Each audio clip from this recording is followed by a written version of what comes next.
शाबान का महीना आता है रमज़ान के पहले, उसकी 15 तारीख को शबे बारात मनाई जा रही है। कब्रिस्तान पे जाके लोग मुर्दों के अपने अपने मुर्दों की कब्र पे जा करके फातिहा पढ़ रहे हैं। मस्जिदों को सजाया जा रहा है, रात रात भर कुरान की तिलावत की जा रही है। ये सारा का सारा काम क्यों किया जा रहा है? अच्छा समझ करके किया जा रहा है, नेकी का काम समझ करके किया जा रहा है। मगर चूंकि इस अमल के ऊपर अल्लाह की मुहर नहीं है, रसूल की मुहर नहीं है, इसलिए ये अमल शरीयत की नज़र में नेक अमल नहीं माना जाएगा। ये अमल बातिल करार पाएगा, ये अमल बिदात करार पाएगा। अल्लाह के प्यारे नबी अपने उम्मतियों को जामे कौसर पिलाने की कोशिश कर रहे होंगे कि फरिश्ते आकर के रोक देंगे, अय अल्लाह के नबी आप इनको पानी नहीं पिला सकते। अल्लाह के नबी सवाल करेंगे क्यों नहीं पिला सकता? इनका जुर्म क्या है, इनकी गलती क्या है, इन्होंने क्या ऐसा काम किया है कि मैं इनको जामे कौसर नहीं पिला सकता? फरिश्ते जवाब देंगे इन्नका ला तदरी मा अहदसू बादक, अय अल्लाह के नबी आप नहीं जानते इन्होंने आपके बाद दीन के अंदर कौन कौन से नए नए काम किए हैं। अय अल्लाह के नबी इन्होंने शबे बारात का त्यौहार भी मनाया, इन्होंने 12 रबीउल अव्वल को जुलूस भी निकाला, इन्होंने मुहर्रम की 10 तारीख को ताज़िये भी निकाले, इन्होंने कब्रों पर जा करके चादर भी चढ़ाई। अय अल्लाह के नबी इन्नका ला तदरी मा अहदसू बादक, आप नहीं जानते कि इन्होंने आपके दीन की शक्ल कैसी बना डाली, इन्होंने आपके दीन को कितना बदल डाला। जैसे ही अल्लाह के नबी को पता चलेगा ये बिदअती लोग हैं, जैसे ही आपको पता चलेगा कि ये वो लोग हैं जिन्होंने आपके दीन को बदल डाला, बुखारी और मुस्लिम के अल्फाज हैं, अल्लाह के नबी बड़े गुस्से से कहेंगे सुहकन सुहकन लिमन गय्यर बादी, ऐ फरिश्तों इनको घसीट करके मेरी आंखों से दूर लेके चले जाओ, इनको जहन्नम में लेकर के चले जाओ। इन्होंने मेरे दीन को बदल डाला, इन्होंने मेरी शरीयत को बदल डाला, इन्होंने बिदात और खुराफात के काम किए हैं, इनको मेरी आंखों से दूर लेके चले जाओ।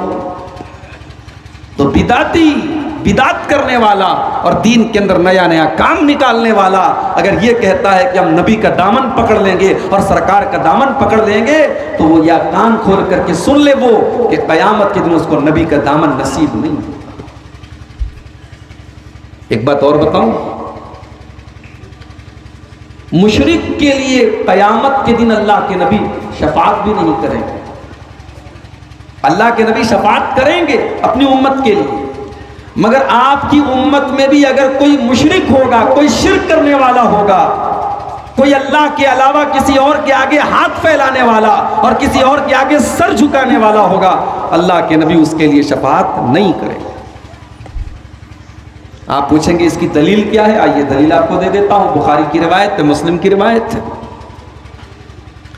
अल्लाह के नबी के सहाबी हजरत अबू हुरैरा रजी अल्लाह ताला अन्हु अल्लाह के नबी के पास आते हैं और एक बड़ा ही इंपॉर्टेंट सवाल करते हैं, बड़ा ही अहम सवाल करते हैं। क्या सवाल करते हैं? अय अल्लाह के नबी, अय अल्लाह के नबी, वो कौन खुश नसीब इंसान है जिसकी शफाअत, जिसको आपकी शफाअत मिलेगी क़यामत के दिन? मन आसादुन्नासी भी शफाअतिका या रसूल अल्लाह, अय अल्लाह के रसूल, कल क़यामत के दिन वो कौन सा खुश नसीब इंसान है जिसको आपकी शफाअत नसीब होगी, जिसकी आप सिफारिश करेंगे, जिसको जहन्नम से बचाने की आप अल्लाह से रिक्वेस्ट करेंगे, जिसको जन्नत में डालने की आप अल्लाह से गुजारिश करेंगे, वो कौन खुश नसीब होगा? अल्लाह के नबी ने क्या फरमाया? मेरे प्यारे साथियों, पूरे हिंदुस्तान में रात भर जलसा कहीं नहीं होता सिवाय आपके सीमांचल के। 2-2 घंटे की तकरीर पूरे इंडिया में कहीं नहीं होती सिवाय आपके शेरशाबादी और सिवाय सीमांचल और बंगाल के इलाकों। गौर कीजिए आप, कम से कम 7 या 8 साल से तो मैं तकरीर करने आपके इलाके में आ रहा हूं। मुझसे पहले न जाने किस दौर से ये जलसे चले आ रहे हैं, रात रात भर तकरीरें हम सुन रहे हैं, लेकिन समाज के ऊपर कोई असर नहीं पड़ रहा है। जो बेनमाजी था वो आज भी बेनमाजी है, जो गलत काम करता था वो आज भी गलत काम कर रहा है। वजह क्या है? वजह यह है कि हम हदीसों को सुनते तो हैं मगर एक कान से सुन करके दूसरे कान से उड़ा देते हैं। हम जब अल्लाह के रसूल की हदीसों को सुनते हैं तो ये सोच करके नहीं सुनते कि हम इसके ऊपर अमल करेंगे, हम इसको अपनाएंगे। हजरत अबू हुरैरा को देखो, जब अबू हुरैरा ये सवाल करते हैं कि अल्लाह के नबी वो कौन सा खुश नसीब होगा जिसको आपकी शफाअत मिलेगी, तो अल्लाह के नबी क्या फरमाते हैं? लक़द ज़ननतु या अबा हुरैरा ला यसअलुनी अन हाज़ल हदीस अव्वल मिनका। ऐ अबू हुरैरा, मुझे पता था कि सबसे पहले ये सवाल मुझसे कोई करेगा तो तुम ही करोगे। लिमा रअयतु मिन हिर्सिका अलल हदीस। रख दीजिए, ले लेंगे। इसलिए कि अबू हुरैरा, मुझे पता है कि तुम हदीस को हासिल करने के लिए बेचैन रहते हो, तुम्हारे अंदर हदीस को सीखने की तड़प है, तुम्हारे अंदर हदीस को जानने की तड़प है। मेरे प्यारे भाइयों, हदीस की तड़प अपने दिल में पैदा कर लो, अल्लाह के रसूल की बातों को सीखने की तड़प अपने अंदर पैदा कर लो। अबू हुरैरा के नक्शे कदम पे चला करो, हदीस को जानने की कोशिश किया करो, हदीस को सीखने की कोशिश किया करो, हदीस पर अमल करने की कोशिश किया करो। रात भर तकरीर सुनना कमाल नहीं है, तकरीर से आपने कितना अमल किया ये ज़्यादा अहम बात है और ये कमाल की बात है। अल्लाह के नबी ने फरमाया कि अबू हुरैरा, क़यामत के दिन वो खुश नसीब इंसान जिसको मेरी शफाअत मिलेगी। मन काला ला इलाहा इल्लल्लाहु खालिसन मिन क़िबल नफ्सिही, जो दिल से ला इलाहा इल्लल्लाह कहेगा, जो तौहीद के ऊपर रहेगा, जो शिर्क से अपने आप को बचाएगा, जिसने दुनिया में शिर्क नहीं किया होगा, जो तौहीद पर दुनिया से मरा होगा, उसको मेरी शफाअत नसीब होगी। तो नबी का दामन न तो किसी बिदती को मिलेगा, न किसी मुशरिक को मिलेगा, न शिर्क करने वाले को नबी का दामन नसीब होगा, न बिदात करने वाले को नबी का दामन नसीब होगा। तो अल्लाह के यहाँ नेकी के कबूल होने की ये पहली कंडीशन है मेरे प्यारे साथियों, कि उस अमल के ऊपर अल्लाह और उसके रसूल की मुहर हो। दूसरी कंडीशन क्या है? दूसरी कंडीशन ये, वला युशरिक बिइबादति रब्बिही अहदा। अल्लाह ताला के यहाँ हमारा अमल तभी कबूल होगा जब हमने उस अमल के अंदर किसी को शरीक नहीं किया होगा, उस अमल को हमने सिर्फ और सिर्फ अल्लाह के लिए किया होगा। हमारा वो अमल प्योर होगा, शुद्ध होगा, खालिस होगा, उस अमल के अंदर कोई मिलावट नहीं होगी। हमने वो अमल सिर्फ और सिर्फ अल्लाह के लिए किया होगा, तब वो अमल हमारा अल्लाह की बारगाह में कबूल होगा, वरना हमारा अमल अल्लाह के यहाँ कबूल नहीं होगा। मेरे प्यारे साथियों, अब जरा अपने दिल पर हाथ रख कर के बताओ कि आपने नमाज आप जो पढ़ते हैं, आपने मदरसे में चंदा दिया, आपने ज़कात दिया, आपने हज किया, आपने उम्रा किया, आपने कोई भी नेकी का काम किया, जरा आपने अपने दिल पर हाथ रख करके सोचो और बताओ कि आपने वो अमल किसके लिए किया। अगर आपके अमल करने का मकसद ये था कि अल्लाह हमसे राजी हो जाए तो अल्लाह तो सवाब उसका ज़रूर आपको देगा। लेकिन अगर आपके दिल में ये आरजू थी, मदरसे में 1 लाख रुपया चंदा दे रहा हूँ ताकि पूरे गांव के लोगों को पता चल जाए कि मैं कितना बड़ा सखी हूँ, मैंने हातिम ताई की कब्र पे लात मार करके 1 लाख रुपया चंदा दे दिया। अगर आप हज करके इसलिए आते हैं कि ताकि पूरा गांव आपको हाजी साहब कह करके आपको सलामी दे, अगर आप नमाज इसलिए पढ़ते हैं ताकि आपको लोग नमाजी करार दें, तो याद रखो मेरे प्यारे साथियों, आपकी वो नमाज आपके मुंह पर मार दी जाएगी, आपका हज आपके मुंह पर मार दिया जाएगा, आपकी ज़कात और आपका सदका आपके लिए बर्बाद हो जाएगा। रियाकारी और दिखावा ये हमारी नेकियों के लिए मेरे प्यारे साथियों जहर है, जहर जो हमारी नेकियों को ख़त्म कर देता है। इसीलिए अल्लाह ने कुरान के 3 पारे में फरमाया, या अय्युहल्लज़ीना आमनू ला तुबतिलू सदक़ातिकुम बिल मन्नि वल अज़ा। ऐ ईमान वालो, जब तुम अल्लाह की राह में सदका और खैरात दिया करो, जब तुम दान दिया करो, जब तुम चंदा दिया करो, तो उस पर एहसान न जताया करो और किसी को तकलीफ न दिया करो।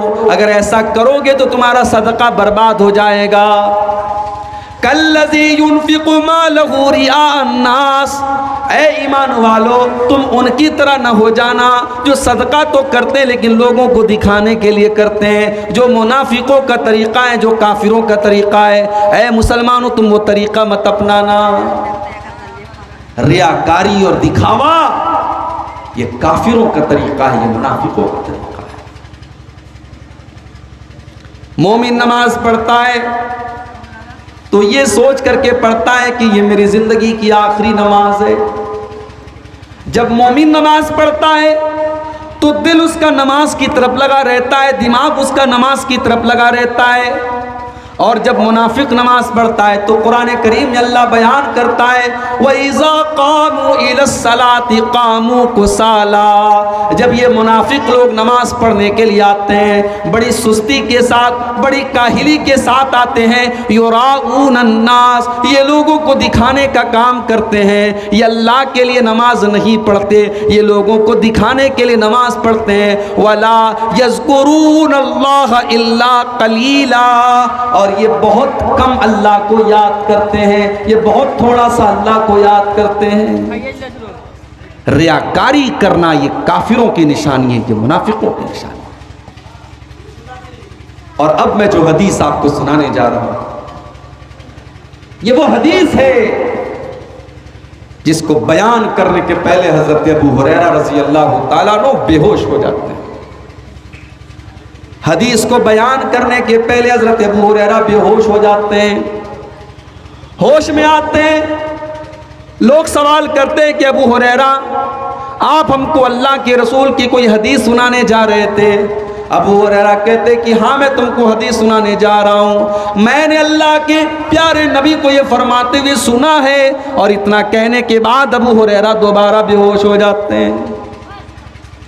तीन बार बेहोश होते हैं।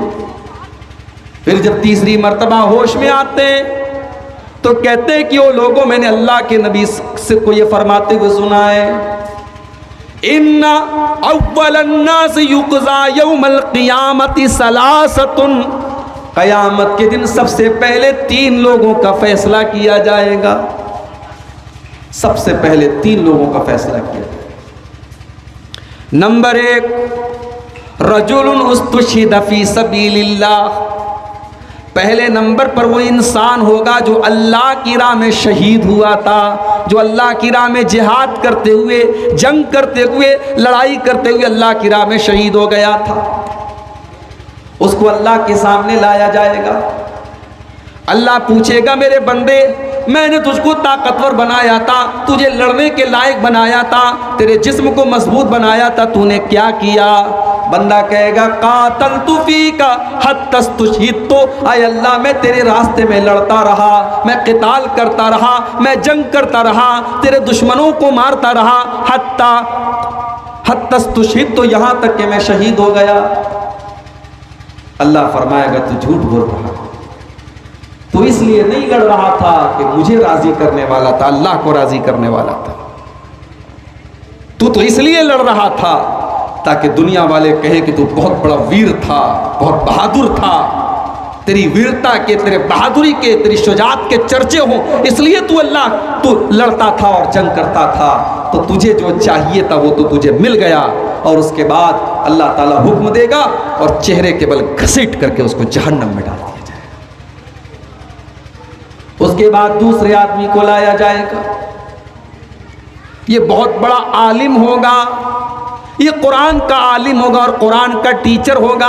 वरजुलुन तअल्लमल इल्मा व अल्लमहु, इसने इल्म दीन को सीखा होगा, सिखाया होगा। अल्लाह पूछेगा, मेरे बंदे, मैंने तुझे दीन का आलिम बनाया, तुझे दीन की समझ अता फरमाई, तूने क्या किया? बंदा कहेगा, अल्लाह, मैं दीन को सीखता रहा और दीन को सिखाता रहा। अय अल्लाह मेरा मकसद ये था कि तू खुश हो जाए, तू राज़ी हो जाए। अय अल्लाह तेरी रज़ा के लिए, तुझे खुश करने के लिए मैंने दीन को सीखा और सिखाया। अल्लाह फरमाएगा कज़ब्ता, तू झूठ बोल रहा है। तूने इसलिए दीन को सिखाया, तूने इसलिए दीन को सीखा, तूने कुरान को इसलिए पढ़ा लियुक़ाल इन्नहु क़ारिउन, ताकि दुनिया कहे कि ये कुरान का बहुत बड़ा कारी है, ये बहुत बड़ा अल्लामा है, ये बहुत बड़ा आलिम है, दुनिया वाले तेरी तारीफ करें। तूने तारीफ बटोरने के लिए सारा काम किया था। तो तुझे जो चाहिए था वो तो मिल गया। उसके बाद अल्लाह तबारक व तआला उस इंसान को जो दुनिया में आलिम था और टीचर था दीन का, कुरान का, उसको भी घसीट करके जहन्नम में डाल देगा। उसके बाद एक तीसरा आदमी आएगा, ये बहुत बड़ा पैसे वाला, बहुत बड़ा धनवान आदमी, बहुत पैसे वाला मालदार आदमी होगा। अल्लाह ताला पूछेगा मेरे बंदे, मैंने तुझको मुख्तलिफ तरीके का धन दौलत दिया, पैसा दिया, माल दिया, तूने क्या किया? बंदा कहेगा अल्लाह, जहाँ पर भी मुझको पता चला कि वहाँ पैसा देने से तू खुश होता है, मस्जिद में, मदरसे में, यतीम खाने में, गरीबों के ऊपर, यतीमों के ऊपर मैंने खर्चा किया। आय अल्लाह मैंने तमाम नेकी के रास्तों पर खर्चा किया। आय अल्लाह इसलिए मैंने खर्चा किया ताकि तू खुश हो जाए। अल्लाह फरमाएगा कज़ब्ता, मेरे बंदे तू झूठ बोल रहा है, तू झूठ बोल रहा है। तूने इसलिए ये चंदा दिया, तूने इसलिए ये पैसा खर्च किया लियुक़ाल इन्नहु जवादुन, ताकि लोग तुझे दान देने वाला दानी कहें, लोग तुझे सखी कहें, लोग तुझे फैयाज कहें, लोग तुझे खर्च करने वाला कहें, लोग तेरी तारीफ करें। तो तुझे जो चाहिए था वो तो मिल गया। उसके बाद अल्लाह के नबी फरमाते हैं अल्लाह ताला उसको भी हुक्म देगा और वो घसीट करके जहन्नम में डाल दिया जाएगा। ये टॉप की 3 नेकी है मेरे भाई। अल्लाह की राह में जिहाद करना, कुरान का और दीन का इल्म सीखना और अल्लाह के राह में माल खर्च करना, ये टॉप की 3 नेकी है। मगर ये तीनों नेकी करने वाला सबसे पहले क़यामत के दिन जहन्नम की आग में डाला जाएगा। तिरमिज़ी की रिवायत है, जब ये हदीस हजरत अमीर माविया के सामने पड़ी गई, हजरत अमीर माविया रोने लगे। इतना रोए कि बेहोश हो गए। और जब होश में आए तो कहने लगे इतनी बड़ी बड़ी नेकी करने वाले अल्लाह की बारगाह में बर्बाद हो जाएंगे तो हमारा तुम्हारा क्या होगा।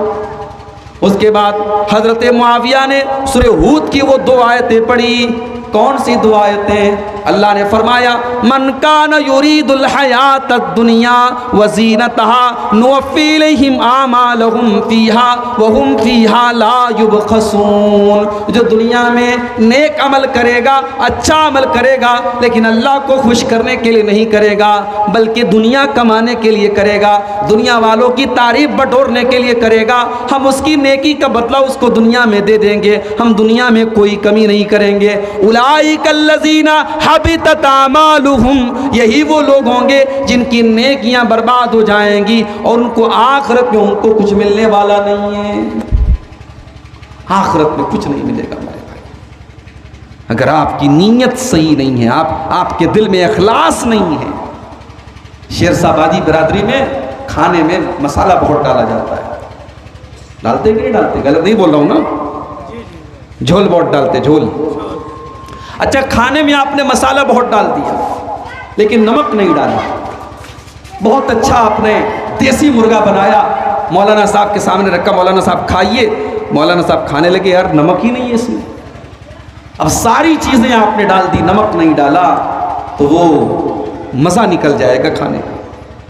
इसी तरीके से नेकी के अंदर मेरे प्यारे साथियों, अमल के अंदर इखलास अगर नहीं है, अगर उस अमल के अंदर रियाकारी है, दिखावा है, तो अमल चाहे देखने में जितना ही अच्छा क्यों ना हो, अल्लाह की बारगाह में वो अमल बेकार है, क्योंकि उसके अंदर इखलास का नमक नहीं है।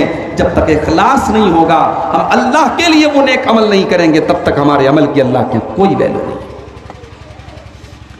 इसीलिए बुखारी शरीफ की पहली हदीस है, जाओ मेरे नौजवान साथियों, बुखारी की पहली हदीस आपको सुनाने जा रहा हूं। बुखारी की पहली हदीस ज़रूर याद कर लेना, कोई पूछे तो बता देना कि बुखारी शरीफ की पहली हदीस है। हज़रत उमर फ़ारूक रज़ी अल्लाह ताला अन्हु हदीस के रावी हैं। अल्लाह के प्यारे नबी फरमाते हैं सल्लल्लाहु अलैहि वसल्लम, इन्नमल आमालु बिन्नियात व इन्नमा लिकुल्लि इम्रिइन मा नवा। तमाम के तमाम आमाल का दारो मदार नीयत पर है और इंसान को उतना ही सवाब मिलेगा जितनी उसने नीयत की होगी। फमन कानत हिजरतुहु इला दुनियन युसीबुहा अब इमरातियन के हुआ, अगर कोई हिजरत करता है, अपना वतन छोड़ के जाता है, बिहार छोड़ के मुंबई जाता है, बिहार छोड़ के बेंगलोर जाता है, अपना वतन छोड़ करके परदेश जाता है दुनिया कमाने के लिए या किसी औरत से निकाह करने के लिए, तो उसको जो चाहिए वो मिल जाएगा।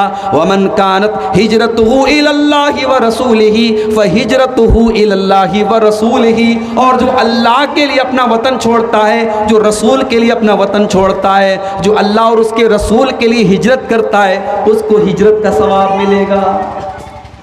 वतन दोनों छोड़ रहे हैं। एक इंसान बेचारा बर्मा में रहता था, वहाँ दीन पर अमल करने में परेशानी आ रही थी, बेचारा अपना वतन छोड़ करके हिंदुस्तान आता है, किसी और मुल्क में जाता है। उसका मकसद है अपने दीन को बचाना, अपने ईमान को बचाना। उसने भी वतन छोड़ा है, लेकिन मकसद है अल्लाह के लिए और उसके दीन के लिए उसने वतन छोड़ा है। और एक और इंसान है जो अपना वतन छोड़ करके कहीं और जाता है पैसा कमाने के लिए, किसी औरत से निकाह करने के लिए, वतन वो भी छोड़ रहा है। अमल सेम है, फ़र्क दोनों में क्या है? एक की नीयत दुनिया कमाना है और एक की नीयत अल्लाह को खुश करना है। तो जो अल्लाह को खुश करने के लिए हिजरत करेगा उसको हिजरत का सवाब मिलेगा, और जो अपना वतन छोड़ेगा दुनिया के लिए और कारोबार के लिए उसको कोई सवाब नहीं मिलेगा। नीयत का मामला इतना अहम है मेरे प्यारे साथियों कि अगर आपकी नीयत सच्ची है तो अमल के बगैर भी आपको अमल का सवाब मिल जाएगा। अभी आपने अमल नहीं किया, लेकिन आपकी नीयत अगर सच्ची है तो आपको सवाब मिल जाएगा। अल्लाह ने फरमाया वमन यखरुज मिन बैतिही मुहाजिरन इलल्लाहि व रसूलिही सुम्मा युद्रिकुहुल मौत फक़द वक़ा अजरुहु अलल्लाह। जो अल्लाह के रास्ते में हिजरत करने के लिए जाता है और रास्ते में उसका इंतकाल हो जाता है, उसकी मौत हो जाती है, उसका सवाब अल्लाह ताला के यहाँ मिलेगा। वो अपने शहर से निकला था, ये सोच करके निकला था कि मैं दूसरे शहर में जाऊंगा ताकि वहां जा करके मैं आज़ादी से नमाज पढ़ सकूं, मैं आज़ादी से रोज़ा रख सकूं, मैं आज़ादी से इस्लाम के ऊपर अमल कर सकूं। वो हिजरत के इरादे से निकला था और रास्ते में उसको मौत आ गई, तो अल्लाह फरमाता है फ़क़द वक़ा अजरुहु अलल्लाह, उसको ज़रूर उसकी नेकी का सवाब मिलेगा। अल्लाह के नबी फरमाते हैं तुमसे पहले की उम्मत में एक आदमी था जो 99 लोगों का कातिल था, 99 लोगों को उसने मर्डर किया था।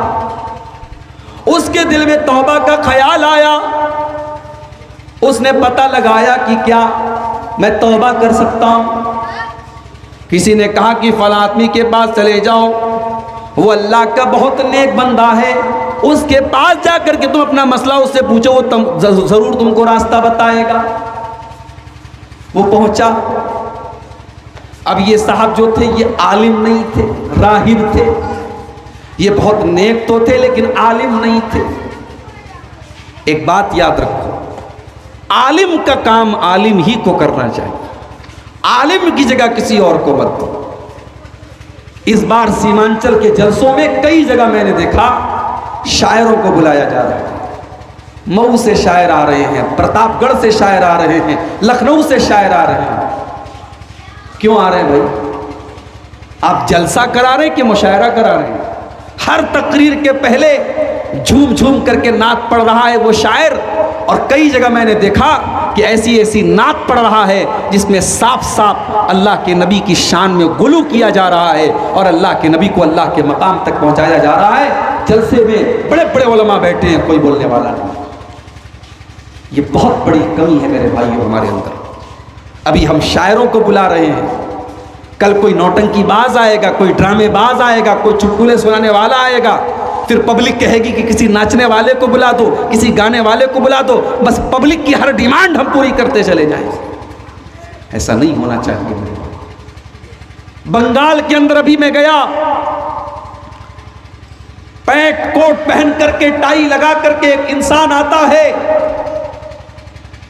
आलिम नहीं है उसने, वो आलिम नहीं है, उसने किसी मदरसे का मुंह भी नहीं देखा है, 4 किताबें पढ़ ली, डॉक्टर जाकिर नायक की कुछ वीडियोस देख ली, बहुत बड़े अल्लामा बन गए, बहुत बड़े अल्लामा बन गए, ब्रदर फला बन गए। अब वो फतवा क्या देते हैं, तकरीर उनकी मौजूद है इंटरनेट पर, फतवा ये देते हैं कि अगर कोई औरत पर्दा नहीं करती है तो काफिर हो जाती है वो। अगर कोई औरत पर्दा नहीं करती है, नकाब में नहीं रहती है, बेपर्दा घर से निकलती है तो वो काफिर हो जाती है, क्योंकि अल्लाह ने कुरान में औरत को पर्दा करने का हुक्म दिया है और वो जानबूझ करके अल्लाह के हुक्म को नहीं मान रही है, इसलिए वो काफिर हो जाती है। और ऐसी औरत जब घर जाती है और शौहर से मुलाकात करती है तो वो जिना करती है, क्योंकि वो तो काफिर हो चुकी है।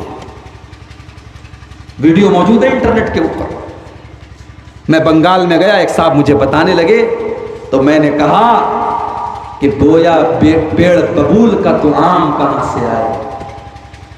अब आपने उलमा की जगह इनको बिठाया है, इन जोकरों को ला करके आपने बिठाया है। बंगाल और सीमांचल के इस इलाके में अल्लाह की कसम तकलीफ होती है, दर्द होता है कि आप इस स्टेज पर ऐसे लोगों को बुलाते हैं जो कुरान की एक आयत ढंग से नहीं पढ़ सकते, जो मौजूद रिवायतें आपके सामने बयान करते हैं, जो मनगढ़ंत किस्से आपके सामने बयान करते हैं, लेकिन आवाज अच्छी है, तरन्नुम अच्छा है, अंदाज अच्छा है, बस आप फिदा हैं और उसको आप बुला रहे हैं। मेरे भाइयों, आलिम की जगह आलिम को दीजिए, किसी और को मत दीजिए। जाहिलों से आप मसला पूछेंगे तो वो गलत जवाब भी देंगे और आपको गुमराह करेंगे। और ये कयामत की एक निशानी भी अल्लाह के नबी ने बताई थी। ये कयामत की एक निशानी है कि आलिम की जगह जाहिल को दी जाएगी। जाहिलों से लोग मसला पूछेंगे। अल्लाह के नबी फरमाते हैं, बुखारी की रिवायत है, इन्नल्लाह ला यक़बिज़ुल इल्म इंतिज़ाअन यंतज़िउ मिनल इबाद। अल्लाह ताला दुनिया से इल्म को अचानक नहीं उठाएगा, वलाकिन यक़बिज़ुल इल्म बिक़ब्ज़िल उलमा, बल्कि अल्लाह ताला धीरे धीरे उलमा को उठा लेगा। अभी तो अल्लाह का शुक्र अदा करो, अभी उलमा मौजूद हैं। ये अलग बात है कि धीरे धीरे उलमा की जगह जाहिलों को दी जा रही है, मगर अभी भी बहुत सारे उलमा मौजूद हैं। जो उलमा मौजूद है उनकी कदर करो मेरे प्यारे साथियों, क्योंकि वो ज़माना करीब आ रहा है। अल्लाह के नबी फरमाते हैं कि धीरे धीरे उलमा दुनिया से चले जाएंगे। हत्ता इज़ा लम युबक़ी आलिमन, यहाँ तक कि जब कोई आलिम नहीं बचेगा, इत्तख़ज़न नासु रुऊसन जुहाला, लोग जाहिलों को अपना सरदार बना लेंगे, लोग जाहिलों को मुफ्ती बना लेंगे, लोग जाहिलों को माइक पर बुला करके तकरीर करवाएंगे, लोग जाहिलों से मसला पूछेंगे। फ़ज़ल्लू फ़अफ़्तऊ बिग़ैरि इल्मिन फ़ज़ल्लू व अज़ल्लू, और जाहिल जब फतवा देगा तो खुद भी गुमराह होगा और दूसरों को भी गुमराह करेगा। आलिम का काम आलिम ही कर सकता है, जाहिल को उसकी जगह मत दीजिए। 99 लोगों का उसने मर्डर किया, तौबा करना चाहता है, वो पहुंचा लेकिन आलिम के पास नहीं पहुंचा, राहिब के पास पहुंचा। राहिब किसको कहते हैं? जो बहुत नेक हो, बहुत अल्लाह वाला हो, लेकिन आलिम ना हो। वो नेक तो था, वो अल्लाह वाला तो था, वो इबादत गुजार तो था, लेकिन आलिम नहीं था। इसने कहा, भाई साहब मैंने 99 लोगों का मर्डर किया है, फ़हल्ली मिन तौबा, मैं तौबा करना चाहता हूँ, क्या मेरी तौबा अल्लाह ताला क्या कबूल हो जाएगी? उसने कहा, रे भाग जा यहाँ से, तो 99 लोगों का कत्ल करके आया है और तू किस मुंह से तौबा करने आया है? तेरी कोई तौबा वौबा कबूल नहीं होगी, तू भाग जा यहाँ से, तू सीधे जहन्नम में जाएगा। उसने कहा, अच्छा मेरी तौबा कबूल नहीं होगी? कोई बात नहीं, जब तौबा कबूल नहीं होगी तो जैसे 99 कत्ल किया है, कत्ल और कर देता हूँ। तो तलवार निकाली और उसको भी कत्ल कर दिया। 100 कत्ल कर दिए उसने। फिर एक दिन उसके दिल में एहसास आया कि यार मैं बहुत गलत काम कर रहा हूँ, तौबा करना चाहिए। फिर पता लगाया, तौबा करना चाहता हूँ, क्या करूँ? किसी ने कहा फला के पास चले जाओ, वो तुमको सही मशवरा देगा, सही एडवाइस देगा। अब ये जिसके पास पहुंचा तो हदीस के अल्फाज है वो आलिम था, आलिम के पास पहुंचा और उससे जाकर के कहने लगा इन्नी कतल तो मिअत नफ्सिन, मैंने 100 लोगों का कत्ल किया है, फहल्ली मिन तौबा, क्या मैं तौबा कर सकता हूँ? वो आलिम था, आलिम ने सही जवाब दिया। आलिम ने कहा मन यहूलु बैनक व बैन रब्बिका, ऐ मेरे भाई अगर तू तौबा करना चाहता है तो कौन तेरे और तेरे रब के बीच में रुकावट बन सकता है? अगर तू तौबा करना चाहता है तो तौबा का दरवाज़ा तो तेरे लिए खुला है, कौन तेरे और तेरी तौबा के बीच में रुकावट बन सकता है? तू तौबा कर ले, कोई बात नहीं, तू तौबा कर ले, तू सुधर जा, तू अपनी इस्लाह कर ले। मगर हाँ, अगर तू तौबा करना चाहता है तो तुझे ये गुनहगारों की बस्ती छोड़नी पड़ेगी, तुझे डाकुओं और चोरों का इलाका छोड़ करके अल्लाह के नेक बंदों के इलाके में जाना पड़ेगा। पता ये भी चला, खरबूजा को देख के खरबूजे का रंग बदलता है। नकाब वाली लड़की भी जब बेनकाब लड़कियों के बीच में आती है तो वो भी बेनकाब हो जाती है। जब हराम खोरों के बीच में कोई सही आदमी आता है वो भी हराम खोर हो जाता है। इलाके का असर पड़ता है, माहौल का असर पड़ता है। इसलिए अगर अपनी इस्लाह करना चाहते हो तो अच्छे माहौल में चले जाओ, या तो माहौल की इस्लाह करो या माहौल को छोड़ के चले जाओ। उसने कहा तुम्हें तौबा करना है तो तुम्हें इस बुरे लोगों की बस्ती को छोड़ करके जाना पड़ेगा। अब हदीस के अल्फाज हैं 100 लोगों का कातिल था, डाकू था, अभी अपनी बस्ती को छोड़ करके नेक लोगों की बस्ती में जाने लगा। रास्ते में अभी आधा रास्ता उसने तय किया है कि मौत का फरिश्ता आ गया। मौत का फरिश्ता, मौत का फरिश्ता पूछ करके नहीं आता है कि थोड़ा सा आपको आधा घंटा का टाइम और दे दिया जाए। मौत तो अपने टाइम पर आती है। हो सकता है आप मोबाइल पर कोई गंदी चीज़ देख रहे हो, मौत आ जाए। हो सकता है शराब के नशे में मौत आ जाए। हो सकता है अल्लाह की बारगाह में सजदा करते हुए मौत आ जाए। मौत तो अपने टाइम पर आती है। हम लोग बोलते हैं ना अचानक मर गया, बाइक से जा रहा था अचानक एक्सीडेंट हो गया। हमें लगता है कि अचानक एक्सीडेंट हो गया, मगर उसकी मौत उसी एक्सीडेंट से लिखी थी। वो अचानक नहीं मरा है, वो अपने टाइम पर मरा है। हमारे यहाँ बॉलीवुड की फिल्मों के जरिए एक और कॉन्सेप्ट बनाया गया कि जो आत्महत्या कर लेता है उसकी आत्मा भटकती रहती है कि नहीं? हमारे बहुत सारे लोग समझते हैं कि जो खुदकुशी कर ले उसकी आत्मा भटकती रहती है। किसी की आत्मा भटकती भटकती नहीं रहती भाई साहब। पहली बात तो आत्मा हिंदी का लफ्ज़ है, उर्दू में रूह का लफ्ज़ आया है, कुरान में रूह का लफ्ज़ आया। हमें रूह को रूह ही कहना चाहिए, आत्मा वात्मा नहीं कहना चाहिए। मरने के बाद कोई इंसान दोबारा दुनिया में नहीं आ सकता, चाहे उसका मर्डर हुआ हो, चाहे उसने सुसाइड किया हो, चाहे एक्सीडेंट हुआ हो, किसी भी तरीके से वो मरा हो, किसी की भी रूह दुनिया में वापस, बोलो भाई, नहीं आ सकती। तो मौत तो अपने टाइम पर आती है। मौत का फरिश्ता आ गया, उसको इससे कोई मतलब नहीं है कि वो तौबा करने जा रहा था, अभी अपनी बस्ती में पहुंचा भी नहीं, आधे रास्ते में था कि मौत आ गई। अब मौत के फरिश्ते भी 2 टाइप के होते हैं, एक होता है रहमत का फरिश्ता, एक होता है अजाब का फरिश्ता। नेक आदमी की रूह को जो कब्ज करता है वो रहमत का फरिश्ता होता है, बड़े आराम से रूह निकालता है। और जो बुरा आदमी होता है, काफिर होता है, फासिक होता है, फाजिर होता है, उसकी रूह को कौन निकालता है? अजाब का फरिश्ता, जो बड़ी तकलीफ के साथ रूह को निकालता है। रहमत का फरिश्ता भी आ गया, अजाब का फरिश्ता भी आ गया, दोनों आपस में लड़ने लगे। रहमत का फरिश्ता कहने लगा ये तौबा के इरादे से जा रहा था, ये तौबा कर चुका था, ये अल्लाह के नेक बंदों की बस्ती में जा रहा था, इसलिए इसकी रूह को मैं निकालूंगा, इसको मैं लेके जाऊंगा। अजाब का फरिश्ता कहने लगा ये 100 लोगों का कातिल था, ये चोर था, ये डाकू था, इसकी रूह को मैं लेकर के जाऊंगा। दोनों आपस में लड़ने लगे। अल्लाह ने एक तीसरे फरिश्ते को इंसान की शक्ल में भेजा। अच्छा, तीसरा फरिश्ता इंसान की शक्ल में आया, ये उन दोनों फरिश्तों को पता नहीं चला। इससे पता ये चला कि फरिश्ते भी आलिमुल गैब नहीं होते हैं, फरिश्तों को उतना ही पता होता है जितना अल्लाह ने उनको बताया। अब ये तीसरा फरिश्ता इंसान की शक्ल में पहुंचा, फरिश्तों ने उसके सामने अपना मसला रखा कि हम दोनों के बीच का ये झगड़ा है, आप नेक इंसान मालूम होते हैं, आप थोड़ा सा हमारा मसला हल कर दीजिए। उसने कहा एक काम करो, तुम तो फरिश्ते हो, तुम्हारे लिए कोई मसला नहीं है, तुम एक काम करो, रास्ते को नाप लो। ये जहां से चल करके आया था उस रास्ते को भी नाप लो, और जहां ये चल के जा रहा था उस रास्ते को भी तुम नाप लो, और ये देख लो कि ये नेक लोगों की बस्ती से ज़्यादा करीब है या बुरे लोगों की बस्ती से ज़्यादा करीब है। अगर ये नेक लोगों की बस्ती से करीब है तो रहमत का फरिश्ता इसको लेकर के जाएगा, और बुरे लोगों की बस्ती से करीब है तो अज़ाब का फरिश्ता लेकर के जाएगा। हदीस के अल्फाज हैं, जब रास्ते को नापा गया,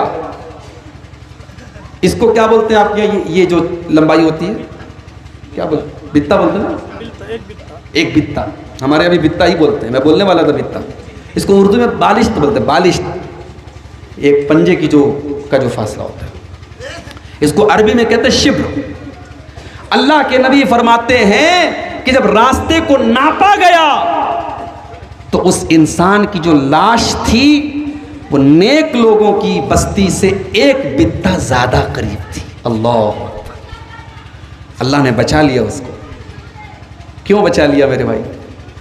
एक बित्ता वो करीब था नेक लोगों की बस्ती के, और ये डिसीजन हो गया कि रहमत का फरिश्ता इसको लेकर के जाएगा, क्योंकि उसकी नीयत थी सच्ची तौबा करने की, और अल्लाह तबारक व तआला नीयत पर सवाब देता है। अगर आपकी नीयत सच्ची होगी तो आपका सवाब कहीं नहीं जाएगा। अल्लाह के नबी जिहाद के सफ़र पे जा रहे हैं, लड़ाई के मैदान में जा रहे हैं। बहुत सारे ऐसे सहाबा हैं जो गरीब हैं, मजबूर हैं, बेकस हैं, बेसहारा हैं, वो किसी वजह से उस लड़ाई में नहीं जा पाए। किसी की टांग सही नहीं है, कोई बूढ़ा हो चुका है, कोई कमज़ोर है, कोई बीमार है। अल्लाह के नबी जब सफ़र पे जाते हैं, रास्ते में अपने सहाबा से कहते हैं, ओ लोगों, इन्ना क़वामम बिल मदीनती मा सिरतुम मसीरन औ क़तातुम वादियन इल्ला हुम माकुम। ऐ मेरे सहाबा, कुछ लोग ऐसे भी हैं जो मदीना में रहते हैं, मगर तुम जहाँ जहाँ जाते हो तुम्हारे साथ साथ वो लोग भी चलते हैं, तुम्हारे साथ साथ वो भी हर जगह जाते हैं, उनको भी तुम्हारे साथ जाने का पूरा पूरा सवाब मिलेगा, हालांकि वो लोग मदीना के अंदर हैं। साहबा ने कहा, अय अल्लाह के नबी, ऐसा कैसे हो सकता है कि वो तो मदीना के अंदर हैं और जहाँ जहाँ हम जा रहे हैं उनको पूरा पूरा सवाब मिलेगा। अल्लाह के नबी ने फरमाया, हबसहुमुल उज़्रु, वजह यह है कि वो बेचारे मजबूर थे, उनकी नीयत तो थी, उनका इरादा तो था, लेकिन वो मजबूर थे, इसलिए अल्लाह ताला उनको पूरा पूरा सवाब देगा। नीयत अगर आपकी सच्ची है तो अल्लाह सवाब पूरा देगा। ग़ज़वे तबूक का मौका याद कीजिए। अल्लाह के नबी अपने सहाबा के दरमियान ये ऐलान करते हैं कि ऐ मेरे सहाबा, मदीना से 700 किलोमीटर दूर का लंबा सफ़र करना है, मई जून का महीना है, गर्मी का मौसम है। ऐ मेरे सहाबा, हमारे पास सामान नहीं है, हमारे पास सफ़र की तैयारी नहीं है। ऐ मेरे सहाबा, तुम इस गज़वे के लिए, इस जंग के लिए जो भी तुम ताउन पेश कर सकते हो करो। मन जहज़ जैशल उसरा फलहु अल जन्ना। अगर इस लश्कर की तैयारी में तुमने अपना जान दिया, अपना चंदा दिया, अपना ताउन पेश किया, तो मैं तुम्हें जन्नत की गारंटी देता हूँ। सहाबे किराम अपनी अपनी ताकत के मुताबिक ताउन पेश कर रहे हैं, चंदा पेश कर रहे हैं, दान दे रहे हैं। कुछ सहाबा अल्लाह के नबी के पास आते हैं, अय अल्लाह के नबी, मैं गरीब आदमी हूँ, मेरे पास कोई धन दौलत तो नहीं है, मैं मजदूर आदमी हूँ, मैं जितना कमाता हूँ उतना खा जाता हूँ। अय अल्लाह के नबी, ये एक मुट्ठी जौ लेकर के आया हूँ, ये मैंने रात में काम किया है, मैंने रात में लकड़ियों का गट्ठर उठाया है, मैंने मेहनत की है। अय अल्लाह के नबी, ये एक मुट्ठी जौ ले लीजिए। मुनाफिकों ने मजाक उड़ाया इनका, देखो ये एक मुट्ठी जौ के जरिए इस्लाम की मदद करने के लिए आए हैं। अल्लाह के नबी ने फरमाया, तुम इनका मजाक ना उड़ाओ, इनका मजाक ना उड़ाओ। इस एक मुट्ठी जौ की तुम कीमत क्या कहा? इसके पीछे इखलास है, इनके दिल में सच्चाई है, इन्होंने सच्चे दिल से अल्लाह की राह में ये सदका दिया है, और अल्लाह के नबी ने उनके एक मुट्ठी जौ को कबूल कर लिया। कुछ सहाबा अल्लाह के नबी के पास आते हैं, अय अल्लाह के नबी, हम भी आपके साथ ग़ज़वे तबूक में जाना चाहते हैं। आपने फरमाया क्या तुम्हारे पास सवारी है? नहीं नहीं है अल्लाह के नबी, हमारे पास सवारी नहीं है। आपने फरमाया अगर सवारी नहीं है तो मैं साथ में लेके नहीं चल सकता, हमारे पास सवारी की बहुत किल्लत है, सवारी हमारे पास नहीं है, हम तुम लोगों को सवारी के बगैर लेके नहीं जा सकते। अब वो बेचारे गरीब साहब आए, उनके पास इतनी ताकत नहीं है कि वो ऊँट खरीद सके, घोड़ा खरीद सके, सवारी के जानवर खरीद सके। अब उनके दिल में तकलीफ हुई, उनको ये एहसास हुआ कि काश हमारे पास भी दौलत होती तो आज हम भी अल्लाह के नबी के साथ इस जिहाद में जाते, इस गज़वे में जाते और हम भी इस्लाम की खिदमत करते। कुरान करीम में अल्लाह ने बयान फरमाया वला अलल्लज़ीना इज़ा मा अतौका लितहमिलहुम क़ुल्त ला अजिदु मा अहमिलुकुम अलैहि। ऐ मेरे नबी, आपके कुछ सहाबा आपके पास आते हैं और आपसे कहते हैं कि हम आपके साथ जाना चाहते हैं, और जब आप ये कहते हैं कि मेरे पास सवारी का इंतज़ाम नहीं है, तवल्लौ व आयुनुहुम तफीज़ु मिनद्दमी, तो वो पलट करके रोने लगते हैं, उनकी आंखों में आंसू आ जाते हैं, वो रोने लगते हैं। उनको इस बात का दर्द है, इस बात का एहसास है, हज़नन अल्ला यजिदु मा युनफिकून, उनको अफसोस है इस बात का कि काश हमारे पास भी दौलत होती, हमारे पास भी सवारी का इंतज़ाम होता और आज हम अल्लाह के नबी के साथ जिहाद पे जा रहे होते। मेरे प्यारे साथियों, आज इखलास की कमी है, आज नेकी करने के बाद फेसबुक पर डालने का माहौल, आज नेकी को छुपाने का मिजाज नहीं। कल क़यामत का दिन होगा, सूरज 1 मील की दूरी पर होगा, अल्लाह ताला अपने कुछ बंदों को अपने अर्श का साया देगा।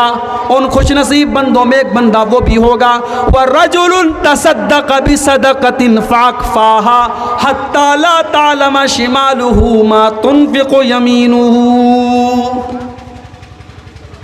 अल्लाह की राह में उसने चंदा दिया, दान दिया, सदका दिया, खैरात दिया, लेकिन बाएं हाथ को भी पता नहीं चला कि दाएं हाथ ने क्या खर्च किया। सर्दी का मौसम था, अररिया स्टेशन के पास एक गरीब आदमी बेचारा सर्दी से ठिठुरा पड़ा हुआ था। अल्लाह का एक नेक बंदा आता है और अपनी कार से उतरता है और उस गरीब इंसान को कंबल उड़ा के चला जाता है। उस गरीब को ये नहीं पता मुझे कंबल उड़ाने वाला कौन है, उस अमीर को नहीं पता मैंने कौन से गरीब को कंबल उड़ाया था। ये होती है नेकी। बाएं हाथ को भी पता नहीं कि दाहिने हाथ ने क्या खर्च किया। अल्लाह के नबी के नवासे हजरत हुसैन इब्न अली के बेटे थे, अली बिन हुसैन। अल्लाह के नबी के नवासे के बेटे थे, हमारे यहाँ इसको बोलते पर नवासा, नवासे का बेटा अली बिन हुसैन। बहुत बड़े अल्लाह के नेक बंदे थे, ताबई थे। अली बिन हुसैन का इंतकाल हुआ। इंतकाल के बाद जब अली बिन हुसैन को गुस्ल दिया जाने लगा तो उनकी पीठ के ऊपर मोटे मोटे निशान पाए गए। लोग हैरत में पड़ गए कि ये तो कोई मेहनत का काम नहीं करते थे, कोई मजदूरी नहीं करते थे, इनकी पीठ के ऊपर ये मोटे मोटे निशान क्यों पड़े हैं। धीरे धीरे पूरे मदीना के अंदर ये बात फैल गई। मदीना के कुछ गरीब लोगों को ये पता चला, वो दौड़े दौड़े आए और उन्होंने कहा कि हमको पता है कि इनकी पीठ पर ये निशान क्यों पड़े हैं। कहा क्या मामला है। कहा कि हम बड़े गरीब लोग हैं, हमारे घर हर महीने रात के सन्नाटे में कोई आता था और पूरे महीने के राशन की बोरी लेकर के हमारे दरवाजे पर पहुंचा देता था। सुबह को दरवाज़ा खोलते थे तो महीने भर का राशन मौजूद रहता था। कोई अल्लाह का नेक बंदा अपनी पीठ के ऊपर अनाज की बोरी लाद करके हमारे घरों के दरवाजे पर पहुंचा देता था। हमें पूरी ज़िंदगी ये पता न चला कि वो अनाज की बोरी पहुंचाने वाला कौन था। आज इनके इंतकाल के बाद इनकी पीठ पर पाए जाने वाले इन निशानों ने बता दिया कि हमें हमारे घर में वो अनाज के बोरे पहुंचाने वाले यही थे, ये नबी के नवासे थे, ये अली बिन हुसैन थे। आज ऐसी नेकी करने वाले कहाँ हैं मेरे भाई। आज तो इंसान अपनी नेकी का प्रचार करता है, अपने तकवा का प्रचार करता है। हजरत उमर फारूक रज़ी अल्लाह ताला अन्हु रात के सन्नाटे में उठते हैं, एक बुढ़िया के घर में जाते हैं। हजरत तलहा कहते हैं मैंने एक दिन देखा, पीछा किया, उमर कहाँ जा रहे हैं। देखा एक मकान के दरवाजे पर गए, बड़ी देर तक अंदर रहे और उसके बाद मकान से धीरे से निकल करके चले आए।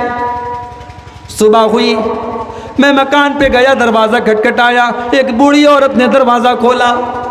मैंने कहा अम्मा, रात में कौन इंसान आपके घर में आया था? कहने लगी बेटा ये तो नहीं पता कि कौन आया था, कौन आता है, लेकिन अल्लाह का कोई बंदा रोज़ाना आता है और रात में मेरे घर में आके मेरे कामों को कर देता है, सफाई कर देता है, मेरी गंदगी को दूर कर देता है, मुझे सहारा दे देता है। मुझे नहीं पता कि वो कौन अल्लाह का बंदा है। हज़रत तलहा की आंखों में आंसू आ गए। कहने लगे या तलहा आसराती उमर ततबऊ, ऐ तलहा तू उमर की लफ्ज़ों को तलाश कर रहा है, तू उमर की गलतियों को तलाश कर रहा है। अरे उमर तो वो है जो बुरी औरतों की मदद रात के सन्नाटों में करता है। नेकी कर दरिया में डाल। किसी जमाने में ये कहावत चलती थी कि नेकी करके उसको दरिया में डाल दो। आज का दौर तो ये है कि नेकी कर फेसबुक पर डाल, नेकी कर यूट्यूब पर डाल। गरीब को राशन दे रहे हैं तो जब तक उस गरीब का 4 अखबार में फोटो ना आ जाए तब तक गरीब के घर में राशन नहीं पहुंचता है। मेरे प्यारे साथियों, हमारे असलाफ इस तरीके से अमल करते थे। अपने अंदर इखलास पैदा करो। ये कैमरे जो मेरे सामने लगे हैं, मेरी पूरी तकरीर रिकॉर्ड हो रही है। 5 साल बाद भी आप यूट्यूब पर जाएंगे, मेरी तकरीर आपको मिल जाएगी। दुनिया के ये कैमरे हमारी एक एक हरकत को रिकॉर्ड कर सकते हैं। तो सोचो मेरे प्यारे साथियों कि उस अल्लाह का कैमरा कितना मजबूत होगा। आजकल कोई मोबाइल आया है, मुझे किसी ने बताया कि उस मोबाइल के अंदर जो कैमरा लगा हुआ है वो 108 मेगापिक्सल का कैमरा। अभी तक आपने सुना होगा 20 मेगापिक्सल का कैमरा है, 40 मेगापिक्सल का कैमरा है। अब ऐसा भी मोबाइल आ गया है कि ये जो कैमरा होता है जिसको बोलते हैं DSLR कैमरा, जो बहुत ही मजबूत कैमरा होता है, अब मोबाइल पर ऐसे कैमरे आ गए जो बिल्कुल दूर से भी बिल्कुल साफ वीडियो ले लेते हैं। मेरे प्यारे साथियों, जब इंसान के बनाए हुए कैमरे इतने मजबूत हो सकते हैं तो अल्लाह का कैमरा कैसा होगा?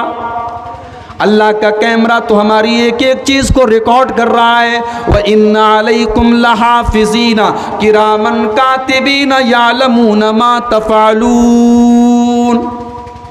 मेरे बंदो, हमारे किरामन कातिबीन तुम्हारे एक एक अमल को रिकॉर्ड कर रहे हैं, एक एक चीज़ को नोट कर रहे हैं। तुम रात के सन्नाटे में क्या करते हो वो भी लिखा जा रहा है, तुम दिन के उजाले में क्या करते हो वो भी लिखा जा रहा है।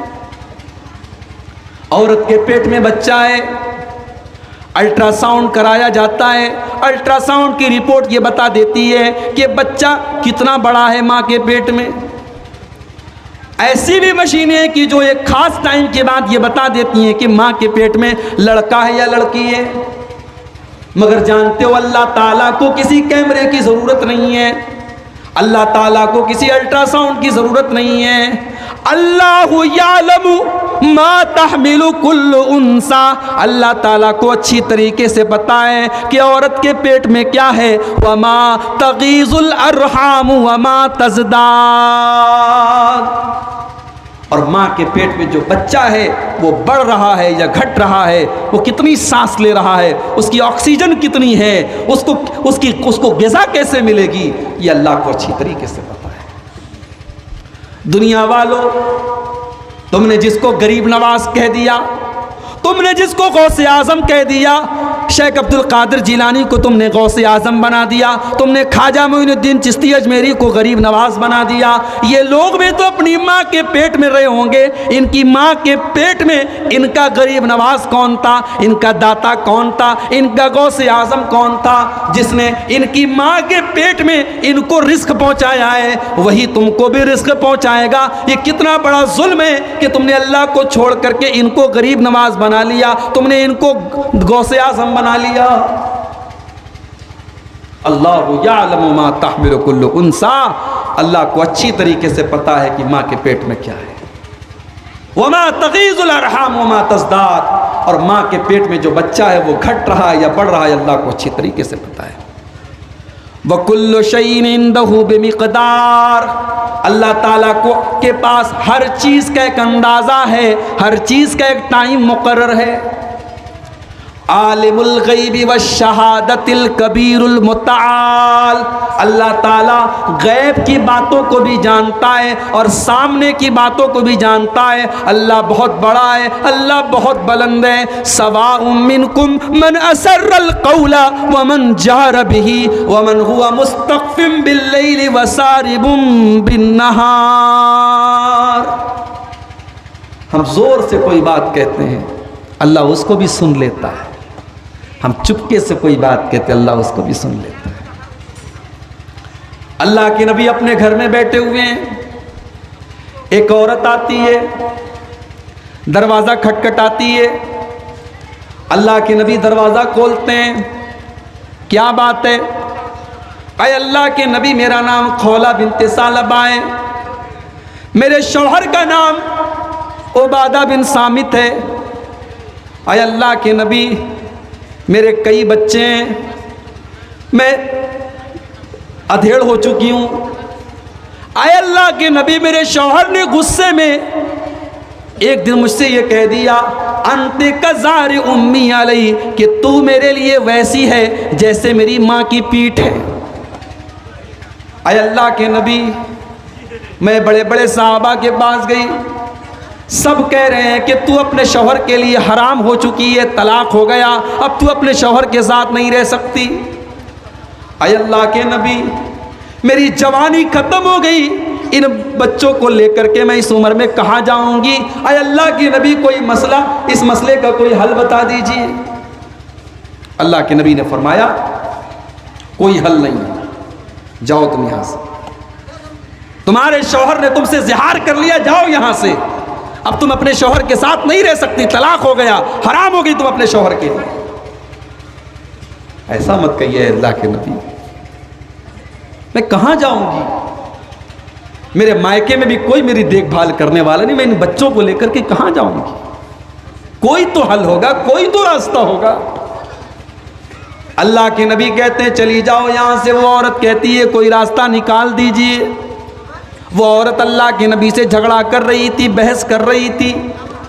अम्मा आयशा फरमाती हैं, मैं घर के अंदर बैठी थी, लेकिन उस औरत के बीच में और अल्लाह के नबी के बीच में क्या बातें हो रही हैं मैं नहीं सुन पा रही थी। मैं घर के अंदर थी, लेकिन दरवाजे पर होने वाली बातचीत मैं सुन नहीं पाई। लेकिन अल्लाह ने कुरान की आयत नाजिल फरमा दी, 28वें पारे की पहली आयत नाजिल फरमा दी, कद समी अल्लाहु कौलल्लती तुजादिलुका फी ज़ौजिहा व तश्तकी इलल्लाह।